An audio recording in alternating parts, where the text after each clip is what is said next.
I'm going to give this. Okay, I'm hoping this is working now. It looks, once again, it looks a little bit jailhouse interviewee here. I am in the airport, so I'm trying not to talk too loud because I don't know that all these people around me want to be at this live, and I don't have as quiet a place. So I hope you got to see the Today Show today. It's funny because you never know what they're going to ask you. I had literally 4 minutes, so it was sort of the speed round kind of thing. But so what? But the thing that stayed with me, first of all, number one, thank you. I kind of felt like the proud child who got a decent report card when she went to see her publisher here in New York, and they were so happy with what's going on. And that's all of you, and it's all of you rallying and coming out and getting this book and us talking about this issue and this issue getting credence. And one thing, someone I've gotten so many comments from people all over the place. And one person said to me, they said, narcissism, whatever it is, but she said, I'd actually recommend this book to somebody who's in any kind of unhealthy relationship, even if it's not, who the hell knows if this person's narcissistic. And she's like, the person I'm thinking of, not. But she said, it's actually, you could use this if you're in, because in any kind of unhealthy relationship, we need strategies. But I want to build on something I was talking about today on the Today Show, because I had my 27 seconds to say it, which was on future faking, which I found it so interesting that that's what they chose to ask a question about. And and it was funny because when I started answering, I'm like, oh, shoot, future faking is so much more multifaceted than I think we talk about, right? So I was giving the basic example of how they sort of move the goalposts. They make a promise to keep us stuck in the relationship. They offer exactly what it is we want. So future faking, it struck me how manipulative it is, because it's not just about no, I promise you we could do this later. And it's a small promise. Like you say to your friend, yeah, we'll go to that store you want to go to, knowing full well you want to get yours done. And who knows if that store is going to be open. It may not even be mean. You just want to get yours done first, right? It's not that. They know exactly what it is you want. And I think why that's so hurtful to survivors of these relationships, it meant that the narcissistic person was listening closely enough to figure out what it was you want. And they were kind of going out of their way to not give it to you. But then they used it as a way to give you what you want, but not give it to you, if that makes sense. So it's this sort of sense that they have this capacity to socially attune, to listen to you, to learn what is important to you, and then to take it in, and then to weaponize it and use it as, like I said, a means to future fake you, to keep you on the chain a little longer.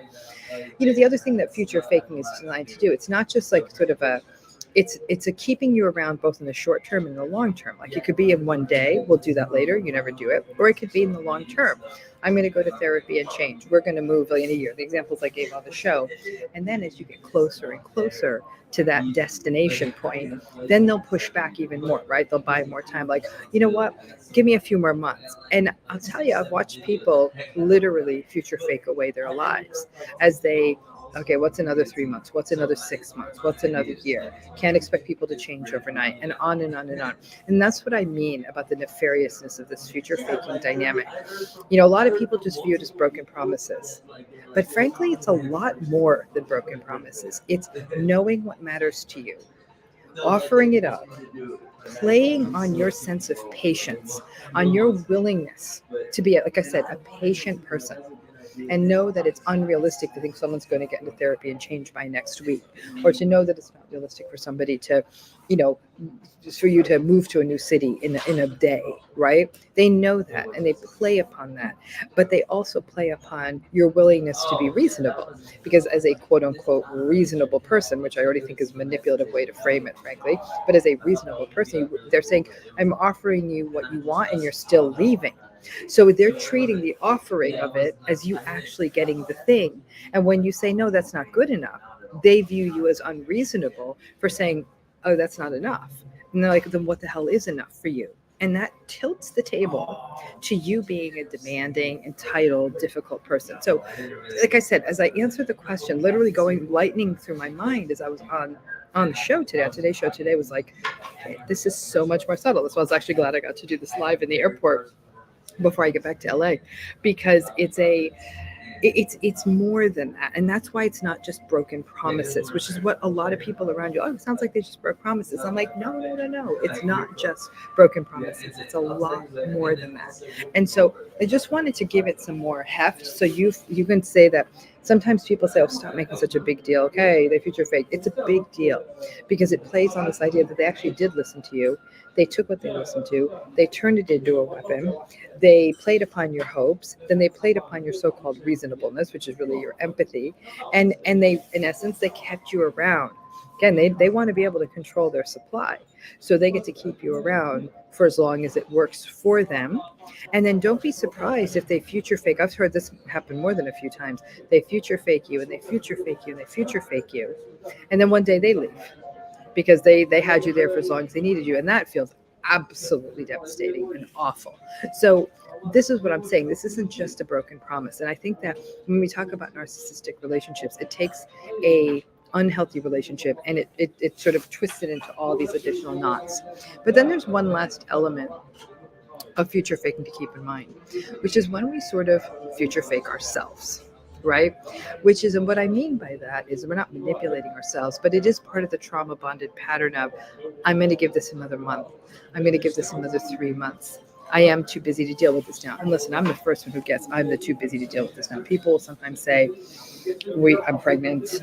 There's another child on the way. I've heard people say, like, listen, I'm not going to be able to get joint custody. These kids are under 2. Like, people will say, I've got to wait for structural reasons, and I totally get that. But even when those structural reasons aren't present, it's very possible to say, I got to go, but I'm going to wait another 6 months. I'm going to wait another year. If you do that, just be honest with yourself about the what of it all. I get that there's times of life it's just too busy. You might be in the midst of a move. You might have young kids. There might be sick family members. All of those things may be happening. But catch yourself in the reality of it, because in some cases it's very much a reality. The way family court decisions are made, the nature of having to care for someone and all the logistics involved in sort of breaking up a household or any of those things. So, pay attention though to when you sort of, as I'm calling it, future fake yourself. Like when you say that, again, very much part of the trauma bonded pattern where you sort of know this isn't healthy and I know I got to go. So I'm going to make myself a promise. But I will say one bright side to this. And this is something I've seen in clients over and over and over the years. I never have an agenda for a client to leave. Never. It's never, you're going to make, I want clients to make a choice that's fully theirs, that they can take ownership, or anyone I talk to, forget clients, anyone I talk to now.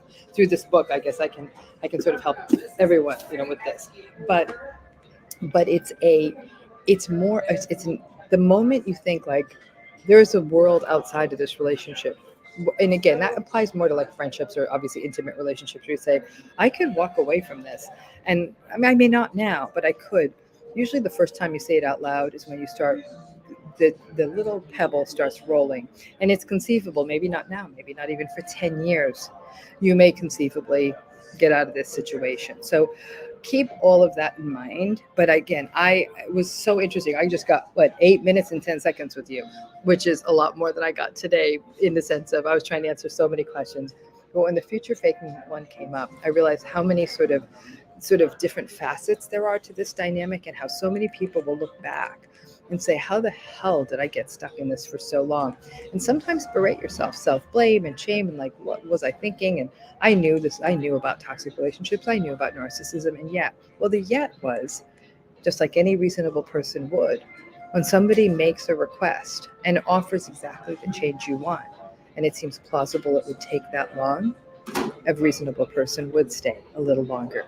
I think the trick is to identify exactly what future faking is. And as somebody who continues to fall for future faking, at least when we do it, let's stop and be honest with ourselves and say, what's happening? What's going on inside? What do I really think is going to happen? What might be my barriers to putting this off for myself, or even buying into what they're selling? Because the more we can kind of lift the layers off of this and see it clearly, doesn't mean it's going to change overnight, but it does mean we're no longer sort of trying to convince ourselves that these are healthy relationships, because they're not. So again, I'm going to catch you live tonight. I'm going to answer some questions tonight too. I got to go back to LA, and I need to just sort of quick go hug the cat, feed the cat, give her a kiss. Then I'm going to do a longer live tonight, and I'm going to answer some questions. We'll talk a little bit about chapter 9 from the book, which is pretty much the last of the big chapters. I talk about sort of writing your own narrative, writing your own story, and a couple of interesting observations as I reread that chapter preparing for tonight. And so I'll see you this evening on the other side, I hope. It's always with the grace of the heavens above, right? And so and then we will pick it up there. Again, I can't thank you for your support, but just a reminder, we're coming to the end of this. We come to the end of the week on Friday. The pre-order incentives are still going. So now they're not pre-order, they're buy the book and you'll still get them. Buy the book and you'll get the access to the live virtual retreat. You'll get access to the course on healing from gaslighting. You'll get access to the long interview series with experts and survivors of narcissistic abuse, access to the Facebook group. It's a lot of goodies. So get your book now so you can get those goodies, so then you won't get them after that. And so I want you to get all that stuff, and as well as a 50-page reading guide and all those things.